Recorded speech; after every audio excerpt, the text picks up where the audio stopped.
40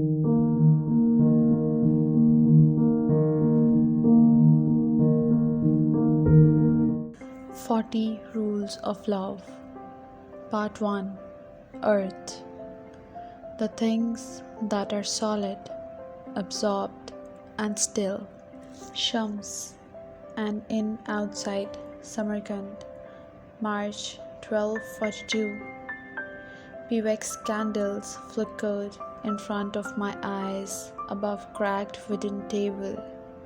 The vision that took hold of me this evening was a most lucid one.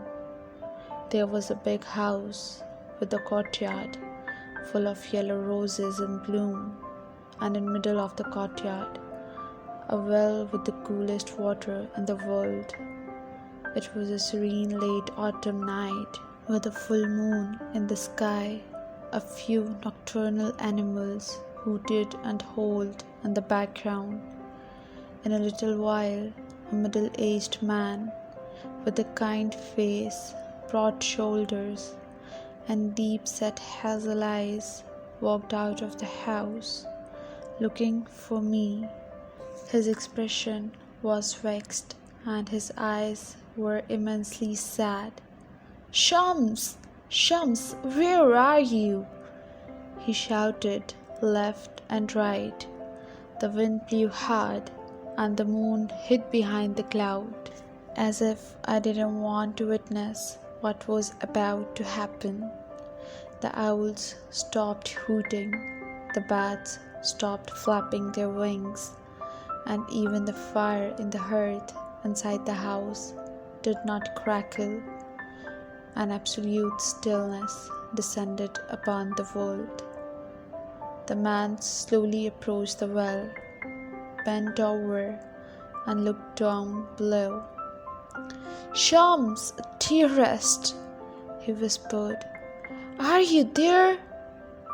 I opened my mouth to answer, but no sound came out of my lips. The man leaned closer and looked down into the well again. At first he couldn't see anything other than the darkness of the water. But then deep down at the bottom of the well, he caught sight of my hand floating aimlessly on the rippling water like a rickety raft after a heavy storm. Next he recognized a pair of eyes, two shiny black stones, staring up at the full moon now coming out from behind thick, dark clouds. My eyes were fixed on the moon, as if waiting for an explanation from the skies for my murder. The man fell on his knees, crying and pounding his chest. "They killed him! They killed my Shams!" he yelled. Just then a shadow scurried out of behind a bush, and with fast, furtive moves, it hopped over the garden wall like a wild cat. But the man didn't notice the killer. Seized by a crushing pain, he screamed and screamed until his voice shattered like glass and flew all over into the night in tiny prickly shots. "Whoa, you! Stop screaming like a maniac! Stop that awful noise or I'm going to kick you out!" I said, "Shut up! Don't you hear me? Shut up!" It was a male voice that shouted these words, booming menacingly close. I pretended not to hear him, preferring to stay inside my vision. For at least a bit longer, I wanted to learn more about my death. I also wanted to see the man with the saddest eyes. Who was he? How was he related to me? Why was he so desperately looking for me on an autumn night? But before I could sneak another look at my vision, someone grabbed me by my arm and shook me so hard I felt my teeth rattle in my mouth. It yanked me back into the world. Slowly, reluctantly, I opened my eyes and saw the person standing beside me. He was a tall, corpulent man with a hoary beard and thick moustache, curved and pointy at the tips. I recognized him as the innkeeper. Almost instantly, I noticed two things about him: that he was a man used to intimidating people with tough talk and sheer violence, and that right now he was furious. "What do you want?" I asked. "Why are you pulling my arm?" "What do I want?" the innkeeper roared with a scowl. "I want you to stop screaming. For starters, that's what I want. You are scaring away my customers." "Really? Have I been screaming?" I muttered as I managed to pull myself free from his grip. "You bet you were. You were screaming like a bear with a thorn stuck in its paw. What happened to you? Did you doze off during dinner? You must have had a nightmare or something." I knew that this was the only plausible explanation, and if I went along with it, the innkeeper would be satisfied and leave me in peace. Still, I did not want to lie. "No, brother, I have neither fallen asleep nor had a bad dream," I said. "Actually, I never have dreams." "How do you explain all that screaming then?" the innkeeper wanted to know. "I had a vision. That's different." He gave me a bewildered look and sucked on the ends of his moustache for a while. Finally he said, "You Dervishes are as crazy as rats in a pantry. Especially you wandering types. All day long you fast and pray and walk around the scorching sun. No wonder you start hallucinating and your brain is fired." I smiled. He could be right. They say there is a thin line between losing yourself in God and losing your mind. Two serving boys appeared just then, carrying between them a huge tray stacked with plates, freshly grilled goat, dried salted fish, spiced mutton, wheat cakes, chickpeas with meatballs, and lentil soup with sheep's tail fat. They went around the hall, disturbing them, filling the air with the scents of onion, garlic, and spices. When they stopped by my end of the table, I got myself a bowl of steaming soup and some dark bread. "Do you have money to pay for those?" the innkeeper asked with a flicker of condescension. "No, I don't," I said. "But allow me to offer an exchange. In return for the food and the room, I could interpret your dreams." To this, he responded with a sneer, his arms akimbo. "You just told me you never had dreams." "That's right. I'm a dream interpreter. Who doesn't have dreams of his own?" "I should toss you out of here. Like I said, you Dervishes are nuts," the innkeeper said, spitting out the words. "Here is some advice for you. I don't know how old you are, but I'm sure you have prayed enough for both worlds. Find a nice woman and settle down. Have children that will help you to keep your feet on the ground. What is the point of roaming the world when it's same misery everywhere? Trust me, there is nothing new out there. I have customers from the farthest corners of the world. After a few drinks, I hear the same stories from them all. Men are same everywhere. Same food, same water, same old crap. I am not looking for something different. I am looking for God," I said. "My quest is a quest for God."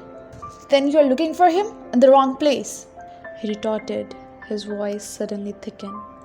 "God has left this place. We don't know when he will be back." My heart failed away at my chest wall upon hearing this. "When one speaks ill of God, he speaks ill of himself," I said. An odd slanted smile edged along the innkeeper's mouth. In his face I saw bitterness and indignation and something else that resembled childishhood. "Doesn't God say, 'I am closer to you than your jocular vein'?" I asked. "God is not someplace far up in the sky. He is inside each and every one of us. This is why He never abandoned us. How can He abandon Himself?" "But He does abandon," the innkeeper remarked, his eyes cold and defiant. "If God is here but does not move a finger when we suffer the worst ends, what does that tell us about Him?" "It is the first rule, brother," I said. How we see God is a direct reflection of how we see ourselves. If God brings to mind mostly fear and blame, it means there is too much fear and blame welled inside us. If we see God as full of love and compassion, so we are. The innkeeper immediately objected, but I could see that my words had surprised him. "How is that any different from saying that God is a product of our imagination? I don't get it." But my answer was interrupted by a ruckus that broke out at the back of the dining hall. When we turned in that direction, we saw two rough-looking men yelling drunken gibberish with unbridled insolence. They were bullying the other customers, snatching food off their bowls, drinking from their cups, and should anyone protest, mocking them like two naughty, mucked-up boys. "Somebody should take care of these troublemakers, don't you think?" hissed the innkeeper between clenched teeth. "Now, watch me." In a flash, he reached at the end of the hall, yanked one of the drunken customers from his seat, and punched him in the face. The man must not have been expecting this at all, for he collapsed on the floor like an empty sack. A barely audible sigh came out of his lips, but other than that, he made no noise. The other man proved stronger, and he fiercely fought back, but it didn't take the innkeeper long to knock him down too. He kicked his unruly customer in the ribs and then stomped on his hand, grinding it under his heavy boots. We heard the crack of a finger breaking, or maybe more. "Stop it!" I exclaimed. "You are going to kill him. Is that what you want?" As a Sufi, I had sworn to protect life and do not harm in this world of illusions. So many people were ready to fight without any reason, and so many others fought for a reason. But the Sufi was the one who wouldn't fight even if he had a reason. There was no way I could resort to violence, but I could thrust myself like a soft blanket between the innkeeper and the customer to keep them apart. "You stay out of this, Darwish, or I'll beat the hell out of you too," the innkeeper shouted, but we both knew he wasn't going to do that. A minute later, when the serving boys lifted up the two customers, one of them had a broken finger and the other a broken nose, and there was blood all over. A fearful silence descended on the dining hall. Proud with the awe-inspired, the innkeeper gave me a sidelong look. When he spoke again, it sounded as if he were addressing everyone around, his voice soaring high and wild, like a marauder bird boasting in the open sky.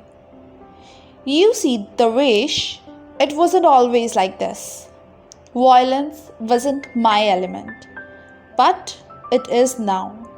When God forgets about us down here, it falls upon us common man to toughen up and restore justice. So next time you talk to him, you tell him that. Let him know that when he abandons his lambs, they won't meekly wait to be slaughtered. They will turn into wolves. I shrugged as I motioned towards the door. You are mistaken. Am I wrong in saying that I was a lamb once and have turned into a wolf?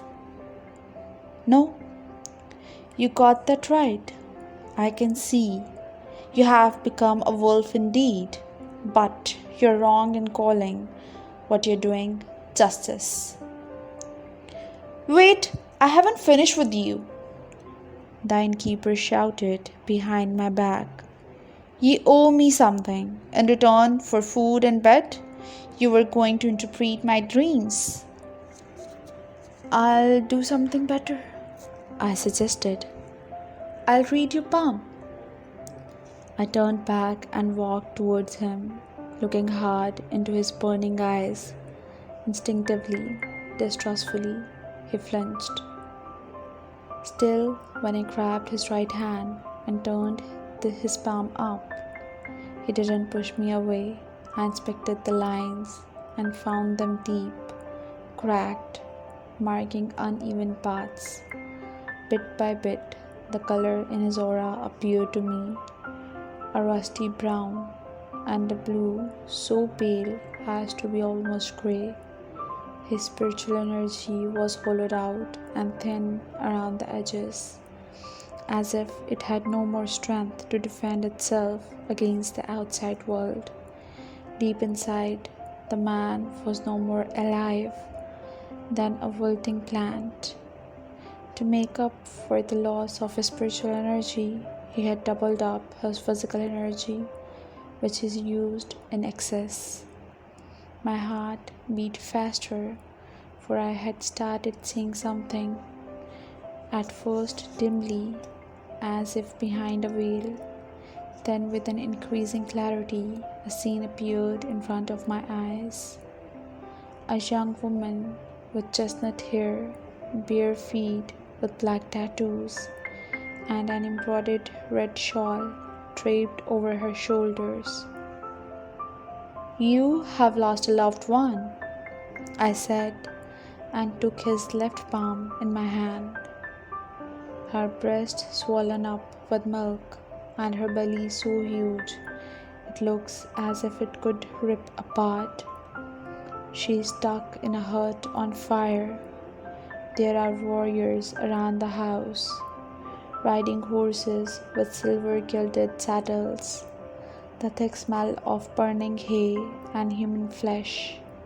Mongol riders, their noses flat and wide, necks thick and short, and hearts as hard as rocks. The mighty army of Genghis Khan. You have lost 2 loved ones, I corrected myself. Your wife was pregnant with your first child. His eyebrows clamped down, his eyes fixed on his leather boots, and his lips tightly pursed. The innkeeper's face creased into an unreadable map. Suddenly he looked old beyond his years. I realized that it's no consolation to you, but I think there is something you should know, I said. It wasn't the fire or the smoke that killed her. It was a wooden plank in the ceiling that collapsed on her head. She died instantly, without any pain. She always assumed she had suffered terribly, but in reality, she did not suffer at all. The innkeeper furrowed his brow, bowed under a pressure only he could understand. His voice turned raspy as he asked, "How do you know all that?" I ignored the question. "You have been blaming yourself for not giving her a proper funeral," You still see her in your dreams, crawling out of the pit she was buried in. But your mind is playing games with you. In truth, your wife and son are both fine, traveling in infinity, as free as a speck of light. I then added, mirroring each word, you can become a lamb again because you still have it in you. Upon hearing this, the innkeeper pulled his hand away as if he had just touched a sizzling hot pan. I don't like you, Darwish, he said. I'll let you stay here tonight, but make sure you're gone early in the morning. I don't want to see your face around here again. It was always like this. When you spoke the truth, they hated you. The more you talked about love, the more they hated you.